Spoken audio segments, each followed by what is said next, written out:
Hello students, मेरा नाम है Nitin Garg and I welcome you all to our channel Vidyalaya. आज हम इस पर्टिकुलर वीडियो में एक बहुत ही इंपॉर्टेंट कॉन्सेप्ट फिजिक्स का डिस्कस करने जा रहे हैं जिसको हम बोलते हैं फ्री बॉडी डायग्राम।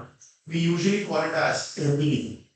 तो आप चाहे कोई भी मैकेनिक्स का क्वेश्चन कर रहे हैं या you are dealing with any real life situation, this particular concept is essential. Okay, ये बहुत ही ज्यादा एसेंशियल है आपके पास में in order to solve the questions of mechanics and in order to understand any real life situation जो आपके आसपास हो रही है। ओके, तो बेसिकली ये फ्री बॉडी डायग्राम होता क्या है? तो आप इसको एक तरह से समझ सकते हैं कि it is a kind of force map, जहाँ पे आप क्या कर, यहाँ पर आप पर्टिकुलरली एक ऑब्जेक्ट को लेते हैं, ठीक है, फिर उसके ऊपर एनालाइज करते हैं कि उस ऑब्जेक्ट के ऊपर कौन कौन सी फोर्सेस लग रही हैं along with directions। तो ये जो पर्टिकुलर आपके पास में फ्री बॉडी डायग्राम है, it helps us to analyse कि एक पर्टिकुलर ऑब्जेक्ट पे कौन कौन सी फोर्सेस लग रही हैं एंड देन उन फोर्सेस की वजह से क्या वो ऑब्जेक्ट रेस्ट पर है या फिर it has a tendency to move. Okay, clear है? तो चाहे आप अपने बोर्ड के पेपर के लिए पढ़ रहे हैं, चाहे आप किसी भी कॉम्पिटिटिव एग्जाम के लिए पढ़ रहे हैं like JEE, this particular concept is fundamental for your physics. Okay, तो आपके पास में अगर आपको मैकेनिक्स बहुत अच्छे से सीखनी है फिर इसके अंदर, तो this is the concept that you need to work on. और आज इस लेक्चर में हम लोग डिफरेंट डिफरेंट एग्जांपल्स लेने वाले हैं जहां पर कि आपके पास में किसी एक ऑब्जेक्ट पे कौन कौन सी फोर्सेस लग रही हैं, उन सारी फोर्सेस को हम डिस्कस करेंगे। We try to sketch the diagrams और फिर हम कुछ क्वेश्चंस के अंदर इक्वेशंस भी बना के देखेंगे कि अगर आपके पास में नेट फोर्स बैलेंस नहीं हो रही है तो what will be the value of acceleration. और इस सेशन के बाद मैं ये बोलता हूँ, दावे से बोलता हूँ कि आपका जो फ्री बॉडी डायग्राम को लेके डर है वो कम हो जाएगा and you gain a lot of confidence in this and specially in solving the questions of mathematics which is again मैं बोल रहा हूँ कि very essential in order to get hold of physics, specially mathematics. ठीक है, तो अब चलते हैं आगे लेक्चर की तरफ और आई होप कि आपके पास में जो मैं सारी चीजें आपको बताता हूँ इस पर्टिकुलर वीडियो में वो आप अच्छे से समझ पाए।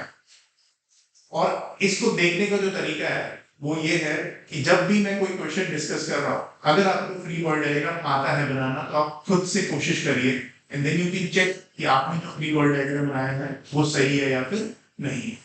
तो चलिए जरा देखते हैं, आपके पास में पहला क्वेश्चन लेते हैं फ्री बॉडी डायग्राम का। और वो पहला क्वेश्चन है आपके पास में this particular object here. Okay, तो अब यहाँ पर आपके पास में द पर्टिकुलर ऑब्जेक्ट जिसके लिए मेरे को फ्री बॉडी डायग्राम बनाना है तो ये है मास एन और ये एक सिंगल ऑब्जेक्ट रखा है ऑन ग्राउंड। और एक और जो चीज हमें ध्यान देने की है वो है द सरफेस इज स्मूथ। जब सरफेस स्मूथ होता है अपन देयर इज नो फ्रिक्शन। तो यहाँ पर आपके पास में there is no friction. whenever the surface is smooth there is no friction and whenever the surface is smooth तो वहां पर आपके पास में फ्रिक्शन हो भी सकता है और नहीं भी हो सकता डिपेंडिंग ऑन दी फोर्सेस जो उस ऑब्जेक्ट के ऊपर एप्लीकेबल। ये जब हम आगे एग्जांपल्स देखेंगे जिसमें हमारा सरफेस आएंगे उसमें मैं आपको डिटेल में एक्सप्लेन करूंगा। तो अब ये पहला एग्जांपल हम देखते हैं जहां पर this is object of mass n और आपके पास में this is kept on a surface. तो इस पर एक जो फोर्स लग रही है वो हमें पता है ग्रेविटेशन, जो कि कहाँ लग रही है, नीचे की तरफ, always in the vertical downward direction. तो ये हमें ग्रेविटेशन फोर्स तो इस पे लगी ही होती है, बट क्या ये object in the direction of gravitation force जा रहा है? नहीं, बिकॉज ये आपके पास में सरफेस पे रेस्ट पर रखा हुआ है। तो डेफिनेटली इसके ऊपर कोई एक और फोर्स होनी चाहिए जो ग्रेविटेशन फोर्स को क्या कर दे, बैलेंस करे, ताकि आपके पास में इसमें नेट फोर्स कितनी है, zero. And when the net force of an object is zero it remains at rest. तो यहाँ पर आपके पास में अगर हम इस पे शो करते हैं कि कौन कौन सी फोर्सेस लग रही हैं, तो सबसे पहले मैं आपके लिए यहाँ पर इसका एक डायग्राम स्केच कर लेता हूँ। This is object of mass N, ठीक है। अब इस पे एक फोर्स लग रही है इन दी डाउनवर्ड डायरेक्शन जो कि क्या है, mg। और हमारे पास में since it is in contact with the ground, तो इसके ऊपर एक फोर्स लग रही है, रिएक्शन फोर्स, जो कि अपवर्ड डायरेक्शन में है, जिसको हम नॉर्मल फोर्स भी बोलते हैं। तो यहाँ पर आपके पास में इस पर्टिकुलर ऑब्जेक्ट के ऊपर सिर्फ यही दो फोर्सेस लग रही है, इसके अलावा और कोई फोर्स नहीं है। एंड ये दोनों फोर्सेस एक दूसरे को क्या कर रही है, बैलेंस। तो इसका मतलब यहाँ पर N will be equals to कितना, mg। So this is एकदम बेसिक है, ठीक है। ये पहला एग्जांपल है जो हमने लिया। Let's move on to the second question. अब आपके पास में जो सेकंड एग्जांपल है उसमें हल्का सा जो चेंज आया है वो ये है कि आपके पास में इस मास n के ऊपर एक और ऑब्जेक्ट रख दिया है। अब इस ऑब्जेक्ट के रखने से हुआ क्या है कि now there are two surfaces which are in contact. एक है ये वाला सरफेस और एक है ये वाला सरफेस। और जब भी आपके पास में सरफेसेस कांटेक्ट में आते हैं तो वहां पर आपके पास में रिएक्शन फोर्स लगना स्टार्ट हो जाती है, जिसको हम बोलते हैं नॉर्मल फोर्स। तो अब अगर मैं इस ऑब्जेक्ट का फ्री बॉडी डायग्राम बनाऊंगा, first I draw the object of mass m, ये बना लिया मैंने। अब क्या होगा, इस मास m पर एक फोर्स तो हमेशा ही लग रही है, which is gravitation force which is acting in vertically downward direction। पिछले ही एग्जांपल में हमने देखा है कि ग्राउंड इसमें एक फोर्स लगा रहा है अपवर्ड डायरेक्शन में, तो वो भी लगा दिया हमने ऊपर की तरफ। But here the difference is कि ये आपके पास में ऑब्जेक्ट इसके ऊपर रखा है, तो ये भी इसके ऊपर एक फोर्स लगा रहा होगा normal in the downward direction, जिसको मैं n1 ले लेता हूं। तो यहां पर I have to show this particular force n1 also. इसको हटा के मैं यहां से गुजर सकता हूं। तो अब आपके पास में क्या हुआ, अब again the object is at rest. Object rest पर है तो नेट फोर्स कितनी होनी चाहिए, 0। तो upward force n will be equals to downward force n1 plus mg। और यहीं से हमें पता लगता है कि ये जो आपके पास में नॉर्मल फोर्स है इसका नेचर कैसा होता है, सेल्फ एडजस्टिंग। क्योंकि इससे पहले वाले एग्जांपल में जब इसके ऊपर कुछ नहीं रखा था तो नॉर्मल फोर्स की वैल्यू थी सिर्फ और सिर्फ mg के बराबर। बट अब यहाँ पर आपके पास में नॉर्मल फोर्स की वैल्यू आ गई n1 प्लस mg के बराबर, where the value of normal reaction has increased. ठीक है, उसी नेचर को हम क्या बोलते हैं, सेल्फ एडजस्टिंग नेचर।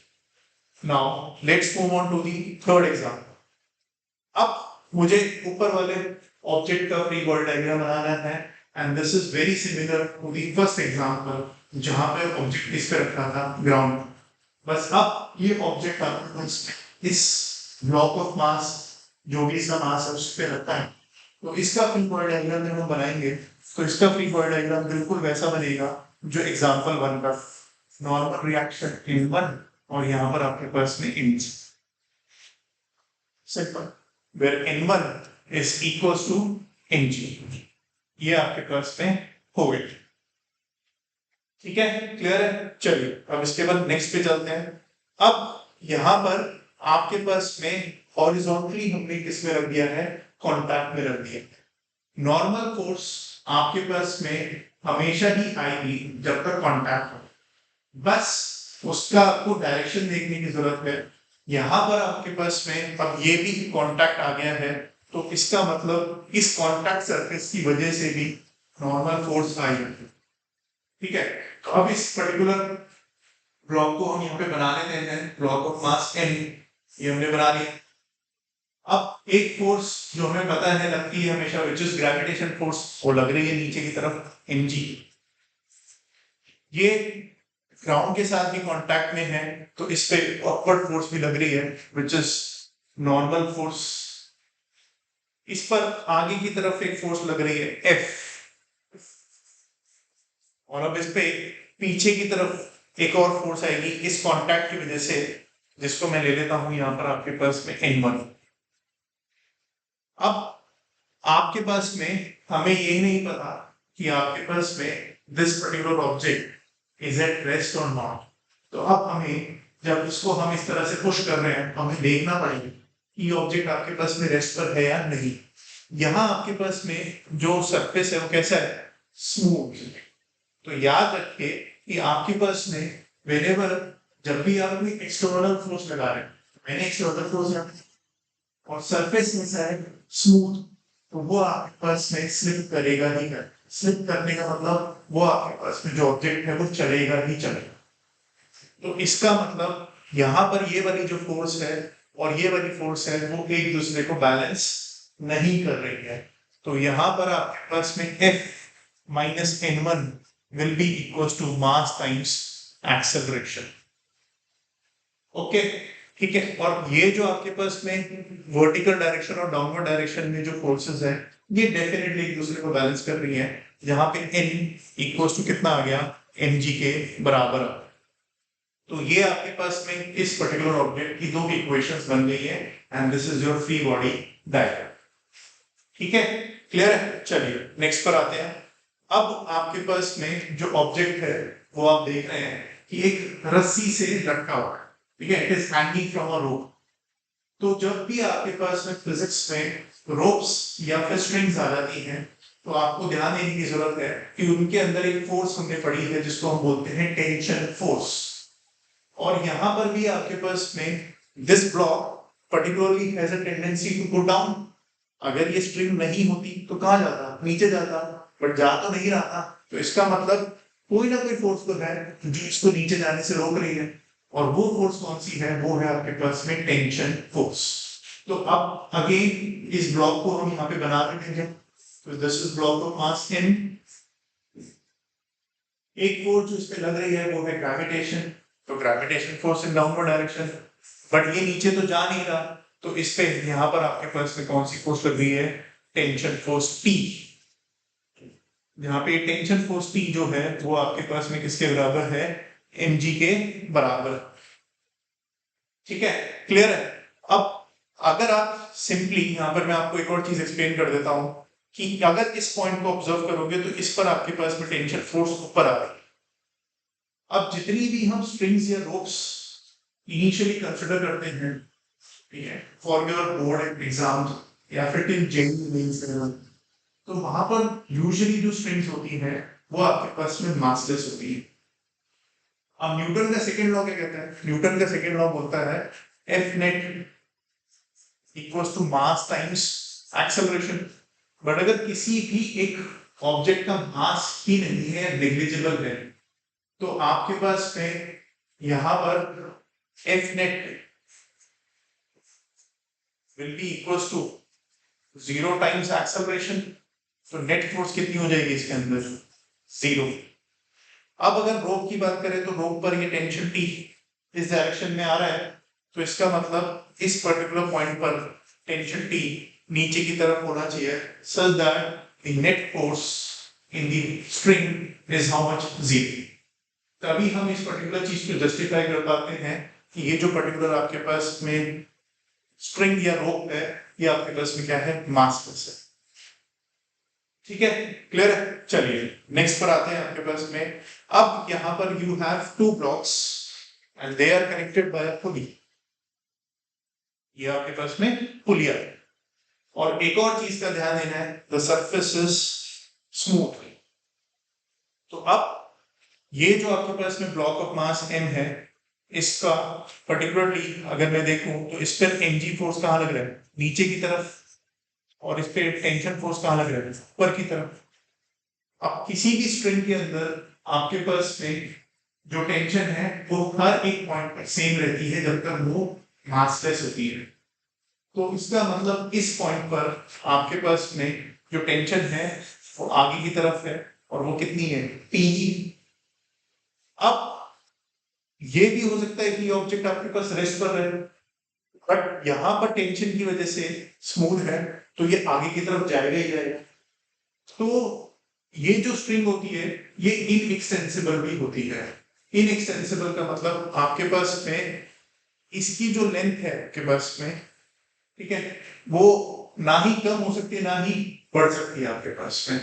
तो यहां पर होता क्या है कि आपके पास में सिंस यहाँ पर ये फोर्स टेंशन T डेवलप हुई है, और यहाँ पर भी टेंशन टी फोर्स डेवलप हुई है, तो ये ब्लॉक नीचे जाएगा and this block will go with the same acceleration, ताकि जो आपकी स्ट्रिंग है उसकी लेंथ सेम रहे। ओके, तो अब यहाँ पर mg minus p will be equals to ma and t will be equals to ma।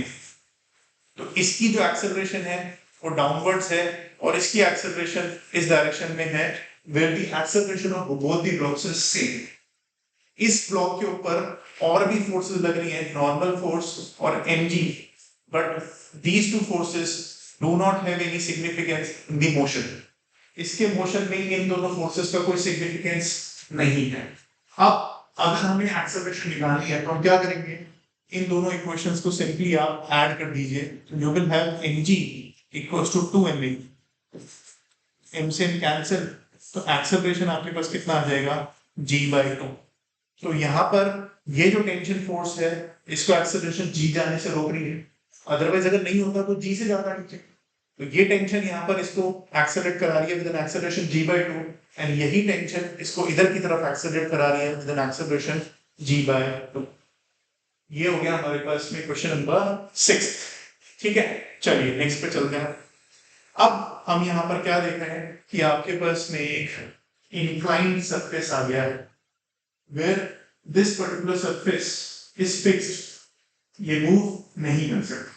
जब भी आपके पास में इस तरह का सरफेस आपको दिया जाए तो ये फिक्स सरफेस होता है, और अगर कहीं पर भी आपके पास में सरफेस ये इंक्लाइन जैसा मूवेबल होगा तो फिर हम इसको वेज बोलेंगे, वेज। ठीक है, तो अब यहाँ पर मुझे इस particular object of mass m की बात करनी है, तो मैं यहाँ पर आपके पास में स्लोप बना देता हूँ एंगल थीटा, और इस पर आपके पास में ब्लॉक ऑफ मास m रखा है। अब अगर मैं इस पे देखूं आपके पास में फोर्स, तो मेरे को पता है कि एक फोर्स तो mg लगती है नीचे की तरफ, दिस इज फोर्स mg। ठीक है, अब ये सरफेस आपके पास में कांटेक्ट में है तो इसके कॉरस्पॉन्डिंग एक ऊपर की तरफ फोर्स लगेगी n, और ये सरफेस आपके पास में कैसा है, ये सरफेस आपके पास में है स्मूथ, तो इसका मतलब ये ऑब्जेक्ट तो आपके पास में स्लिप करेगा ही करेगा, बट जिस डायरेक्शन में वो स्लिप करेगा वो ये है, और इस डायरेक्शन में मुझे कोई ना कोई फोर्स रिप्रेजेंट करनी पड़ेगी। तो जब भी आपके पास में एक ऑब्जेक्ट इसी एक इंक्लाइन सरफेस पे रखा होता है तो वहां पे हम अपनी ये जो ग्रेविटेशनल फोर्स है इसको दो कंपोनेंट्स पे रिजॉल्व कर देते हैं। एक कंपोनेंट आता है ये which is mg cos theta, और एक कंपोनेंट आता है आपके पास आगे which is mg sin theta, और यहाँ पर आपके पास में this is your angle theta.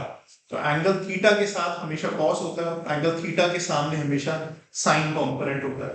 तो यहाँ पर normal force is actually balanced bye mg cos theta and mg sin theta is responsible for the acceleration of this mass.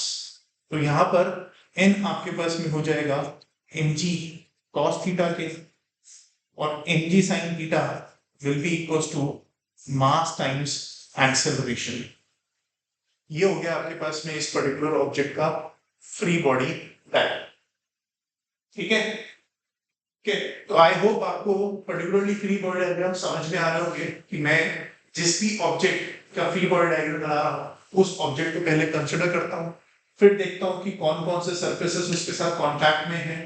जो भी ऑब्जेक्ट है एक फोर्स तो मुझे पता ही है विच इज mg, जो उस पर लगेगी ही लगेगी, और फिर कॉन्टैक्ट सरफेसेस को देख के उन कॉन्टैक्ट सरफेसेस के परपेंडिकुलर में फोर्स बना। अगर कहीं पर स्ट्रिंग आ गई तो मेरे पास वहां पर एक फोर्स आ गई है टेंशन। तो ये सारे एलिमेंट्स आपको अपने दिमाग में रखने हैं, और उन सारे एलिमेंट्स को दिमाग में रखते हुए आपको अपना फ्री बॉडी डायग्राम बनाना, एंड देन आपको फिर मैं बार बार क्या चेक कर रहा हूँ कि मेरा सरफेस कैसा है। अगर सरफेस स्मूथ है तो आपके पास में ऑब्जेक्ट चल सॉरी तो आपके पास में जो ऑब्जेक्ट है वो चल ही रहा है। ठीक है, क्लियर है? ओके, चलिए नेक्स्ट पे चलते हैं, व्हिच इज क्वेश्चन नंबर 8। और अब क्वेश्चन नंबर 8 में अगेन आप देख रहे हैं कि सरफेस तो फिक्स्ड है, इंक्लाइंड है, but now you have to consider the free body diagram of these two blocks. तो इन दोनों ब्लॉक्स का अगर मुझे फ्री बॉडी डायग्राम कंसीडर करना है तो लेट मी ड्रॉ, यहीं पे बना रहा है। काम कर। तो इस पर आपके पास में कौन सी फोर्स लग रही है, mg, और यहां पर कौन सी फोर्स लग रही है आपके पास में, टेंशन T, जो अभी हम देखते आ रहे हैं। इस पर, इस पॉइंट पर टेंशन T इधर आ रही है, तो इस पॉइंट पर टेंशन T इधर आ रही है। यहां पर इस पर नॉर्मल लग गया है, यहां पर mg लग गया है। एंड अभी प्रीवियस एग्जांपल में देखा है कि जब भी इंक्लाइन सरफेस आता है तो हम अपनी ग्रेविटेशनल फोर्स को दो कंपोनेंट्स में रिजॉल्व करते हैं, one along the incline and other perpendicular to the incline. तो अलोंग द इंक्लाइन तो आपके पास में ये हो गया है which is mg sin theta, and perpendicular to the incline आपके पास में हो गया है which is mg cos theta. तो ये आपके पास में दो कंपोनेंट्स आ गए हैं, mg sin theta and mg cos theta. Clear है? ठीक है, अब हमें देखना है कि पर्टिकुलरली ये ऑब्जेक्ट्स आपके पास चल रहे हैं या फिर नहीं चल रहे। तो यहां पर अगर आप देखें तो यहां पर डाउनवर्ड फोर्स कितनी है, mg, और यहां पर जो फोर्स है वो कितनी है, mg sin थीटा। तो हमें पता है ये जो फोर्स mg है वो mg sin थीटा से तो बड़ी ही है, ठीक है, बिकॉज sin थीटा की मैक्सिमम वैल्यू 1 होती है एंड फिर एंगल थीटा 90 तो है नहीं, तो इसका मतलब mg जो फोर्स है यहाँ पर mg sin थीटा से बड़ी है। एक केस आता है कि यहाँ पर जो टेंशन है उसने mg को बैलेंस कर दिया, तो ठीक है, T बराबर mg, बट यहाँ पर भी टेंशन कितनी होगी, mg, और mg sin थीटा से क्या बड़ा, तो ये क्या करेगा, चल जाएगा, which is not possible, क्योंकि हमने बोला था कि जो स्ट्रिंग्स है वो आपके पास में उनकी लेंथ कांस्टेंट ही यहाँ पे रहेगी। तो इसका मतलब ये जो पर्टिकुलर ऑब्जेक्ट है ये डेफिनेटली नीचे जाएगा और ये जो ऑब्जेक्ट है ये ऊपर जाएगा विद द सेम एक्सेलरेशन। तो अब अगर हम इसकी इक्वेशंस बनाने जाएं तो क्या इक्वेशंस बनेंगी, mg minus t will be equals to mass times acceleration and t minus mg sin theta will be also equals to mass times acceleration।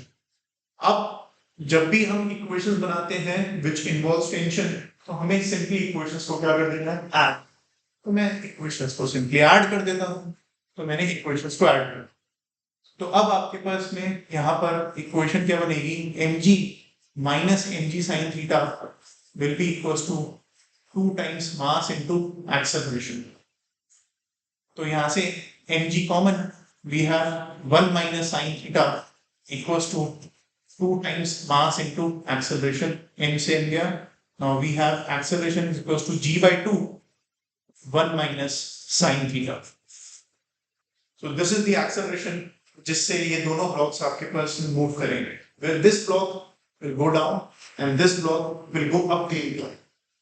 और अब ये जो एक्सेलरेशन की वैल्यू है ये आप किसी भी एक इक्वेशन में पुट करके you can definitely find the value of tension T, और आप देखेंगे कि वो जो टेंशन T है वो आपके पास में mg से क्या आएगी, कम ही आएगी, तभी तो ये चल रहा है। ठीक है, क्लियर है? चलो नेक्स्ट एग्जांपल पे चलते हैं। और अभी तक आप देख लीजिए कि जितने भी सरफेसेस हैं वो सब आपके पास सरफेसेस कैसे आ रहे हैं, स्मूथ सरफेसेस आ रहे हैं। ठीक है, क्लियर है? ओके, अब देखिए कि आपके पास में यहाँ पर ये जो आपके पास में सरफेस आया है ये अब फिक्स्ड सरफेस नहीं है, बिकॉज यहाँ पर ये मेंशन है स्मूथ। इस तरह का जब आपके पास में इंक्लाइन सरफेस आता है which can move, which has the tendency to move, ठीक है, तो उसको हम बोलते हैं वेज। बट यहाँ पर आपके पास में हमें सिर्फ और सिर्फ फ्री बॉडी डायग्राम अभी इसका बनाना है, ठीक है, तो बना देते हैं। तो आपके पास में यहाँ पर नॉर्मल फोर्स हो गई, यहाँ पर आपके पास में हो गई ग्रेविटेशन फोर्स mg। अब इसको हम रिजॉल्व कर देते हैं mg cos थीटा, और ये हो गया आपके पास में कितना, mg sin थीटा। तो अब आप सोचोगे कि इसमें और जिससे पहले हमने एग्जांपल की है जहां पे फिक्स इंक्लाइन सरफेस था, डिफरेंस क्या है? तो एक बहुत ही मेजर डिफरेंस है और वो है कि आपके पास में ये जो आपके पास में वेज है this is kept on smooth surface. इस वेज का ये वाला जो सरफेस है अगर आप थोड़ा सा ध्यान से देखें बच्चों, ये इसके साथ कांटेक्ट में है, जिसकी वजह से यहाँ पर कौन सी फोर्स आ गई, N normal force. But every action has equal and opposite reaction। तो यहाँ पर इस पर डेफिनेटली पीछे की तरफ फोर्स आएगी N, and this particular force will be responsible for the motion of this wedge, जो आने वाले एग्जाम्पल्स में देखेंगे। तो ये आपके पास में जो वेज है ये क्या करेगा, ये इस तरफ चलेगा। अब जब भी आप किसी भी ऑब्जेक्ट को ऑब्जर्व करते हो from a frame of reference जो एक्सेलरेट कर रहा है, उसको हम बोलते हैं क्या, उसको हम बोलते हैं non inertial frame of reference. Non inertial frame of reference. उस फ्रेम ऑफ रेफरेंस में क्या होता है, उस फ्रेम ऑफ रेफरेंस में आपके पास में एक हम फोर्स इंट्रोड्यूस करते हैं जिसको हम बोलते हैं सूडो फोर्स। यहां पर आपके पास में you will have to introduce a force किस डायरेक्शन में, आगे की डायरेक्शन में, which is mass times acceleration. यहां पे this wedge has an acceleration a। तो आपके पास में सिंस ये ऑब्जेक्ट आपके पास में एक वेज पर रखा है which is moving with N acceleration a, तो इस पर एक आगे की तरफ सूडो फोर्स आ जाएगी विच इज ma। ठीक है, इसके लिए आपको सूडो फोर्स का जो कॉन्सेप्ट है वो पढ़ना पड़ेगा अगर आपको नहीं आता, और अगर आप बोलेंगे तो I will definitely make a video on pseudo force, जिसके लिए आप कमेंट सेक्शन में मैसेज ड्रॉप कर सकते हैं।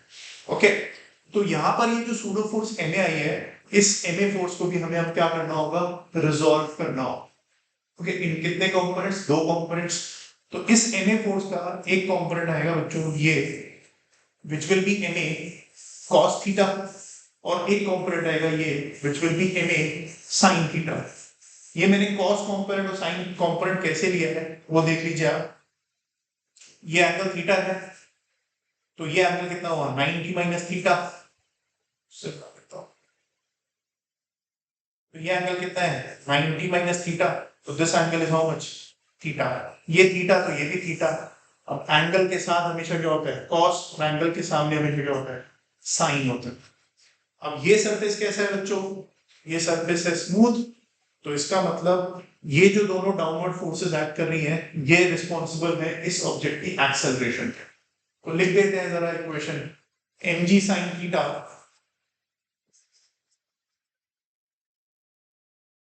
Plus ma cos theta will be equals to n times capital A। जहां पे इसकी एक्सेलरेशन को मैंने कैपिटल A ले लिया है, एंड वर्टिकल डायरेक्शन में जो फोर्सेस है वो अपने आपको बैलेंस करेंगी। तो n plus ma sin theta will be equals to mg cos theta. ये आपके पास में इक्वेशंस बन जाएंगी in order to analyze the motion of this particular object kept on a movable frame of reference which is accelerating।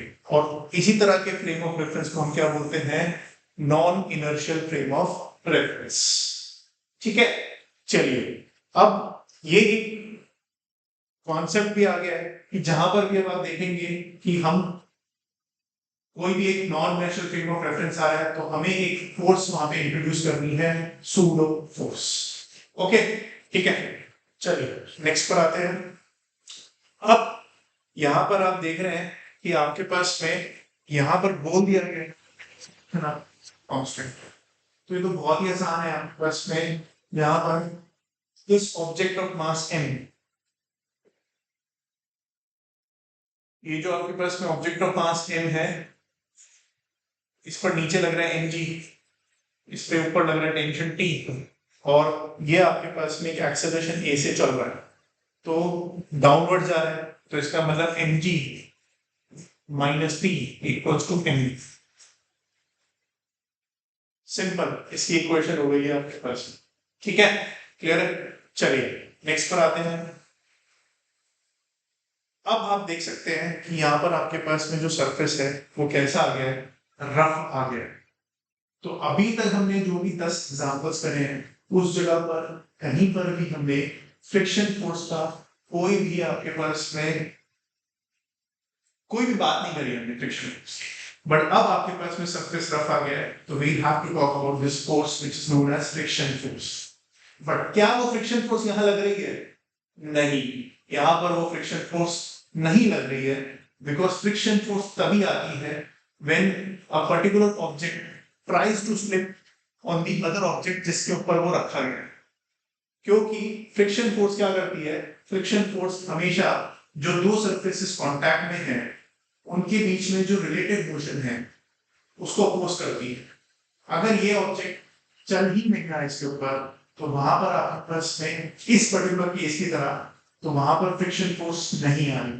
तो इसका free body diagram अभी वही बनेगा जो आपके पास में क्वेश्चन नंबर 1 का था, विच इज इस पर लगा एन और इस पर लगा नीचे की तरफ एम जी। अगर इसके ऊपर एक एक्सटर्नल फोर्स एफ सपोजिटली मैं ले लेता तो फिर डेफिनेटली इसकी टेंडेंसी है स्लिप करने की, तो इस पर फ्रिक्शन फोर्स आ रहा। बट अभी यहाँ पर आपके पास में कोई फोर्स आपको नहीं दे रखी है, तो ये चल ही नहीं रहा, तो यहाँ पर कोई फ्रिक्शन फोर्स एक्ट नहीं कर रहा। ठीक है, अब हो सकता है कि अगले एग्जाम्पल में यहाँ पर फोर्स लग जाए तो फिर हमें फ्रिक्शन फोर्स लगानी पड़ेगी, तो देखते हैं। तो अब इंक्लाइन सरफेस आ गया है जहां पर ये ऑब्जेक्ट चल रहा है, बट यहाँ पर आपको क्या मेंशन है कि जो वेलोसिटी है वो क्या है, कांस्टेंट है। तो वेलोसिटी इज कांस्टेंट, तो वेलोसिटी कांस्टेंट का मतलब again net force acting on the system is 0। ठीक है, तो अब जरा फ्री बॉडी डायग्राम बनाने की कोशिश करते हैं इसका। तो यहाँ पर आपके पास में है एन, यहाँ पर आपके पास में एम जी, यहाँ पर आपके पास में mg cos theta, because we resolve the force mg into two components, और ये है mg sin थीटा। अब ये जो सरफेस है बच्चों, ये सरफेस कैसा है, रफ। अब सरफेस रफ है तो इसका मतलब आपके पास में फ्रिक्शन डेफिनेटली कोशिश करेगा इस पर्टिकुलर ऑब्जेक्ट को नीचे जाने से रोकने के लिए। और अगर इस ऑब्जेक्ट की टेंडेंसी नीचे जाने की है तो फ्रिक्शन कहाँ लगना चाहिए, पीछे लगना चाहिए, अभी तो रुकेगा। ठीक है, तो इसका मतलब इस पर फ्रिक्शन किस तरफ एक्ट कर रहा है, ऊपर की तरफ। अब क्या मेंशन है, वेलोसिटी कांस्टेंट, और वेलोसिटी कांस्टेंट है तो इसका मतलब net force in the direction of motion should also be 0। तो इसका मतलब यहां पर mg sin theta is equals to friction force n। ठीक है, और ये अब आपके पास में कि एक दूसरे को क्या कर रहे हैं, बैलेंस कर रहे हैं। अब 3 तरह का फ्रिक्शन होता है, स्टैटिक, लिमिटिंग और काइनेटिक। तो यहाँ पर अभी हम ये नहीं बता सकते हैं कि आपके पास में पर्टिकुलरली कौन से फ्रिक्शन यहाँ पे लग रहे हैं। जब भी आपके पास में ऑब्जेक्ट मोशन में होता है तो हम यूजुअली बोलते हैं कि आपके पास में काइनेटिक फ्रिक्शन है। ओके, बट कभी कभी क्वेश्चंस में हमें सिर्फ एक ही कोफिशिएंट ऑफ फ्रिक्शन दिया जाता है, तो जिसके बेसिस पे फिर हम फ्रिक्शंस के बीच में डिफरेंशिएट नहीं कर पाते। तो इसीलिए मैं यहाँ पर अभी बोल रहा हूँ कि सिंस हमें कोफिशिएंट ऑफ फ्रिक्शन वगैरह कुछ नहीं दिया है, तो मैं इस चीज पे कमेंट नहीं कर रहा हूँ कि कौन सा टाइप ऑफ फ्रिक्शन है। मैं सिर्फ ये बोल रहा हूँ कि यहाँ पर आपके पास फ्रिक्शन फोर्स लग रहा है। Usually when the object is in motion तो फिर हम उसको काइनेटिक फ्रिक्शन बोलते हैं। ठीक है, क्लियर है। चलिए अब आते हैं हम आपके पास में नेक्स्ट सवाल पर, और अब वही सवाल है इससे पहले हम कर चुके हैं, जहाँ पे सरफेस कैसा था, अब सरफेस कैसा हो गया, रफ हो गया। अब यहाँ पर हो सकता है कि ये ऑब्जेक्ट आपके पास में किस पर आ जाए, रेस्ट पर आ जाए। करके देखते हैं रेस्ट को। ठीक, तो यहाँ पर आपके पास में क्या लग गया, इस पे फोर्स mg, और यहाँ पे क्या फोर्स लग गई आपके पास में, टेंशन T। यहाँ पर आपके पास में क्या फोर्स लग गई है, टेंशन T। यहाँ पे नॉर्मल फोर्स, और यहाँ पर आपके पास में फोर्स है mg। अब अगर सरफेस स्मूथ होता तो हमको पता है कि ये ऑब्जेक्ट आपके पास में नीचे जाता और ये टेंशन फोर्स इसको आगे की तरफ खींचे ले जाते। बट अब सरफेस कैसा है, रफ, तो डेफिनेटली जब ये आगे की तरफ स्लिप करने की कोशिश करेगा तो इस पर कौन सी फोर्स आएगी, फ्रिक्शन किस डायरेक्शन में आएगी, पीछे वाली डायरेक्शन में। तो इस पे पीछे की तरफ फ्रिक्शन आता है। ठीक है, अभी भी हम ये नहीं बोल सकते कि आपके पास में ये सिस्टम चल रहा है या फिर नहीं चल रहा, इसके लिए हमें एनालिसिस करना पड़ेगा कौन सी फोर्स का? फ्रिक्शन फोर्स का। ठीक है, अब सपोजिटली मैं बोलता हूं कि ये ऑब्जेक्ट आपके पास में किस पर है? रेस्ट पर है। अगर ये ऑब्जेक्ट रेस्ट पर है तो इसको भी रेस्ट पर होना पड़ेगा। तो मैं मान लेता हूं कि ऑब्जेक्ट आर एट रेस्ट। ठीक है, ऑब्जेक्ट्स आर एट रेस्ट। तो ऑब्जेक्ट्स रेस्ट पर हैं, तो यहां पर आप देख सकते हैं mg will be equals to tension T and यहां पर tension T will be equals to F। Okay, अब अगर हम मैक्सिमम वैल्यू ऑफ फ्रिक्शन पे जाएं, जिसको हम लिमिटिंग फ्रिक्शन बोलते हैं, वो होती है mu times N, mu S times N. Okay, अभी के लिए हम इसको म्यू ही ले लेते हैं। ठीक है, और एन यहां पर कितना है? mg। तो ये हो गया आपके पास में म्यू mg। अब हमें पता है बच्चों, ये जो कोफिशिएंट ऑफ फ्रिक्शन होता है, इसकी वैल्यू 0 से 1 के बीच में होती है। तो ये जो फ्रिक्शन की वैल्यू है, इस फ्रिक्शन फोर्स की वैल्यू mg से तो हमेशा ही कम होगी। अब यहां पर टेंशन किसके बराबर है? mg। बट यहां पर अगर आपके पास में t बराबर f है, तो इसका मतलब आपके पास में f को कितना होना पड़ेगा? mg के बराबर, विच इज नॉट पॉसिबल। तो इसका मतलब आपके पास में यहां पर this particular object will definitely move, क्योंकि मैक्सिमम वैल्यू ऑफ फ्रिक्शन अगर यहाँ पे लगती है, तो वह आपके पास में क्या है? इस फोर्स को तब भी बैलेंस नहीं कर पाती है। तो इसका मतलब ये ऑब्जेक्ट चलेगा ही चलेगा। तो अब इसकी इक्वेशन जो बनेंगी वो बनेंगी mg minus T equals to ma and t minus f equals to ma। Now आपके पास में दोनों ऐड करेंगे, mg minus f will be equals to 2ma, where you will particularly substitute the value of f as mu mg, because जब आपके पास में object चलना स्टार्ट कर देता है तो वहां पर फ्रिक्शन की मैक्सिमम वैल्यू लग जाती है। ठीक है, यहाँ पर हमें कोफिशिएंट्स नहीं मेंशन है, तो we will take it as mu mg, where अगर आपके पास में दो अलग अलग कोफिशिएंट्स मेंशन होते हैं, तो यहाँ पर अगर हमें पता है कि एक्सेलरेट कर रहा है तो लगता म्यू के, और अगर हमें पता है कि एक्सेलरेट नहीं कर रहा है तो लगता म्यू एस। ठीक है, तो हम इस पर्टिकुलर अभी टॉपिक पे नहीं जाते। ठीक है, दिस इज इंटायरली डिफरेंट चीज। अभी के लिए हम बोलते हैं कि फ्रिक्शन की वैल्यू ये लग रही है which is definitely less than mg, तो ये एक्सेलरेट करेगा ही। फिर substitute the value of friction mg minus mu mg equals to 2ma, so I'll get the value of acceleration। ठीक है, तो यहां पर आपके पास में ये केस पहले वाले केस से कैसे डिफरेंट है? बिकॉज पहले केस में आपके पास में सरफेस कैसा था? स्मूथ। बट यहाँ पे सरफेस कैसा है? रफ। वो भी चल रहा था, बट उसकी जो एक्सेलरेशन थी कुछ अलग है, और इसकी जो एक्सेलरेशन है आपके पास में वो कुछ अलग नहीं है। ठीक है, क्लियर है? चलिए नेक्स्ट सवाल पे चलते हैं, क्वेश्चन नंबर 14। और अब वही क्वेश्चन है, बड़ा भी यहाँ पर आपके पास आप सरफेस कैसा देख सकते हो? रफ। ये सारे ही क्वेश्चंस हमने पहले किए थे, जहां पे हमने सरफेसेस को स्मूथ माना था, और अब हम आपके पास में सरफेसेस को क्या मान रहे हैं? रफ माना। ठीक है, again the object under consideration is n, और हमको दे दिया गया है ये जो पर्टिकुलर आपके पास में ऑब्जेक्ट है ये कांस्टेंट एक्सेलरेशन से चल रहा है। तो जब ऐसा दे देते हैं तो हमें पता है फ्रिक्शन की भी कौन सी लगती है? Maximum value which is limiting friction. ठीक है, क्लियर है? तो यहाँ पर आपके पास में ये ब्लॉक ऑफ मास n है, इस पे फोर्स F आगे की तरफ लग गया है, यहाँ पे नॉर्मल फोर्स यहाँ पर mg। ओके, अब ये इस कांटेक्ट में है, तो यहाँ पर आपके पास में एक नॉर्मल फोर्स पीछे आएगी, एंड सिंस ये आगे की तरफ जा रहा है विद एन एक्सेलरेशन a, तो इस पे फ्रिक्शन कहाँ लगेगा? पीछे। जहाँ पे फ्रिक्शन की वैल्यू जो है वो हमें पता है कि कितनी है? Mu n, where n is mg।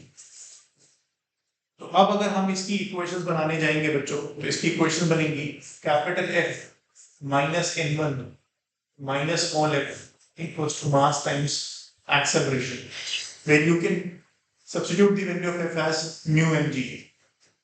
ठीक है, क्लियर है? ओके, चलिए आगे चलते हैं नेक्स्ट सवाल पर। अब आपको क्या दे दिया है? वेलोसिटी कांस्टेंट और वेलोसिटी कांस्टेंट है, तो इसका मतलब हमें पता है कि net force acting in the object is 0। तो हमें पता है कि अगेन चल रहा है, फ्रिक्शन तो लगेगा ही। तो आपके पास अगेन इस पे n लगा, ओके, इस पे mg लगा। इसको अलग से दिखा रहा हूं मैं आपको। यहाँ पर n है, ये n लगा, ये आपके पास में mg लगा। अब यहाँ पर आगे की तरफ फोर्स F, पीछे की तरफ force N1 because of this contact, और एक फोर्स फ्रिक्शन भी आ जाएगी यहाँ पर। और अब वेलोसिटी कांस्टेंट दी हुई है, तो उसका मतलब क्या है कि जितनी फोर्स आगे लग रही है उतनी ही फोर्स पीछे भी लग रही है। तो इसका मतलब capital F will be equal to N1 plus small f। ये आपके पास में इक्वेशन आ गई, ठीक है। Where again the value of friction force acting here will be equals to N1 plus mu mg। Clear है? ओके, ठीक है।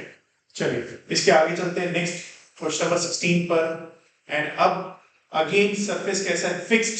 अब वेज नहीं है, सरफेस कैसा है? फिक्स्ड। तो फिक्स सरफेस है, तो वहां पर मुझे सूडो फोर्स सोचने की जरूरत नहीं है। तो अगेन एक्सेलरेशन कांस्टेंट, तो आई नो कि आपके पास में थीटा है, ये आपके पास में ब्लॉक ऑफ मास m है, and the surface is rough. बना लेते हैं इसका फ्री बॉडी डायग्राम। तो यहाँ पर आपके पास में क्या लगा? n, यहाँ पे क्या लगेगा? mg, यहाँ पर mg cos थीटा, यहाँ पर mg sin theta, and now we are given, ये आपके पास में एक्सेलरेशन ऐसे चल रहा है, तो इसका मतलब यहाँ पर पीछे फ्रिक्शन लग रहा है, where friction is not able to stop this object from going down with an acceleration। तो इसका मतलब क्या हुआ? mg sin theta minus f will be equals to ma। और जब भी आपके पास में ऑब्जेक्ट एक्सेलरेट कर रहा है, तो वहां पे आपके पास में f की वैल्यू हम क्या ले रहे हैं? Mu times n। ठीक है, तो f यहाँ पे कितना है? म्यू टाइम्स n, और n यहाँ पर आपके पास में कितना है? mg cos theta. तो सब्स्टिट्यूट करते हैं वैल्यू, तो f हो गया म्यू mg cos थीटा, तो mg sin theta minus mu mg cos theta equals to m times acceleration. तो यहां से आपके पास में एक्सेलरेशन निकल के आ जाएगी। ठीक है, तो अब तक इतने सारे जो हमने क्वेश्चंस किए हैं 16 में, you should be able to identify the cases based on the surfaces. एक जगह पे सरफेस स्मूथ है और एक जगह पे सरफेस आपके पास में क्या है? रफ। और रफ सरफेस पे आपको देखना है कि क्या कोई फोर्स रिस्पॉन्सिबल है उस ऑब्जेक्ट को स्लिप करने में। अगर कोई फोर्स है जो उस ऑब्जेक्ट को स्लिप कराना चाह रहे हैं, तो डेफिनेटली आपके पास में वहां पे फ्रिक्शन आएगा। ठीक है, और अगर आपके पास में हमें दिया गया है कि आपके पास ऑब्जेक्ट एक्सेलरेट कर रहा है, तो we know that the value of friction force acting there will be mu times n, और वहां पर आपको बस n देखना ही है। ठीक है, क्लियर है? तो अभी तक जितने भी हमने क्वेश्चंस किए हैं, आई होप आप लोगों को कॉन्सेप्ट क्लियर हुआ होगा थोड़ा सा ऑफ फ्री बॉडी डायग्राम्स, क्योंकि हमने डिफरेंट केसेस लिए और डिफरेंट फोर्स लिए। तो अब तक हम जो फोर्सेस ले चुके हैं वो है normal force, gravitation force, tension force, friction force and pseudo force. ठीक है, अभी तक हमने कोई भी क्वेश्चन स्प्रिंग फोर्स का डिस्कस नहीं किया है, तो वो हम लेटर ऑन डिस्कस करेंगे। ओके, आई होप अब तक आपको थोड़ा सा कॉन्फिडेंस आया हो कि अच्छा हम फ्री बॉडी डायग्राम बना रहे हैं, और आप देख रहे हैं कि मैं हर जगह फ्री बॉडी डायग्राम बनाने के बाद सिर्फ इक्वेशंस लिखता हूं और एनालाइज करता हूं कि इस ऑब्जेक्ट के ऊपर नेट फोर्स किस डायरेक्शन में एक्ट कर रही है। जिस डायरेक्शन में नेट फोर्स एक्ट कर रही होती है, मैं उसी डायरेक्शन में उसकी एक्सेलरेशन बना रहा हूं। ठीक है, क्लियर है? ठीक है, पर्टिकुलरली इस वाले लेक्चर में हम अभी 16 ही क्वेश्चंस डिस्कस कर रहे हैं, where you can particularly practice these questions आप वीडियो पॉज करके पहले बनाने की कोशिश करिए and then you analyse your diagram कि जो मैंने आपके सामने बनाया है। और जिस तरह से मैं आपके सामने ये पर्टिकुलर एनालिसिस कर रहा था कि अच्छा यहाँ पर ये फोर्स लग रही है, ये केस हो सकता है कि चले या फिर ये केस हो सकता है ना चले, this is known as visualisation. And physics में एक्चुअली विजुअलाइजेशन बहुत इंपॉर्टेंट है। एंड अगर आप अपनी क्लास 11 की जर्नी अभी तक देखते हैं तो आपने सबसे पहले पढ़ा होगा यूनिट्स एंड डायमेंशंस, फिर काइनेमैटिक्स आ गया एंड काइनेमैटिक्स से आपके पास थोड़ी सी विजुअलाइजेशन स्टार्ट हो जाती है कि ऑब्जेक्ट ऊपर फेंक दिया, नीचे आ रहा है, एक एंगल पर फेंक दिया। एंड यहाँ पर भी आप देख सकते हैं कि everywhere we are trying to analyse कि ऑब्जेक्ट आपके पास में किस तरह से चल रहा है, कितनी एक्सेलरेशन आ रही है, कौन कौन सी फोर्सेस लग रही है। तो एक्चुअली में यहाँ पर आपके पास में फिजिक्स की जो विजुअलाइजेशन है इट स्टार्ट्स मेकिंग सेंस। ठीक है, तो आपको यही पर्टिकुलर एक चीज डेवलप करनी है अपने अंदर, when you start visualising things. और जब आपने फिजिक्स के अंदर ऐसा चीज डेवलप कर लिया तो फिर फिजिक्स स्पेशली मैकेनिक्स जो है वो आपको बहुत आसान लगना स्टार्ट हो जाएगा। ठीक है, तो आई होप कि आपको ये पर्टिकुलर लेक्चर बेनिफिट करे। इसके आगे वाले जो आपके पास में फ्री बॉडी डायग्राम्स जहाँ पे कुछ कॉम्प्लिकेटेड क्वेश्चन रहेंगे वो मैं नेक्स्ट लेक्चर में डालूंगा, because those particular free body diagrams will take time discuss. ठीक है, जिसमें I will be discussing two block system, जहाँ पर दो ब्लॉक्स एक के ऊपर एक रखे हैं एंड वहां पर आपके पास में फ्रिक्शन प्रेजेंट, कुछ उस तरह की प्रॉब्लम्स। और उसी में मैं कुछ इस तरह उस और भी प्रॉब्लम्स करूंगा जहाँ पे there are multiple pulleys and multiple masses. Okay, तो आई होप कि आप अभी सबसे पहले अपने फंडामेंटल्स पे काम करिए और फ्री बॉडी डायग्राम और ये पर्टिकुलर लेक्चर आपको डेवलप करने में मदद करेगा। और अगर आपको कोई भी डाउट आता है किसी भी तरह का तो आप कमेंट सेक्शन में ड्रॉप कर सकते हैं and will definitely get back to you. ठीक है, ओके, पढ़ते रहिए बच्चों और अच्छे से पढ़ते रहिए। Thank you very much.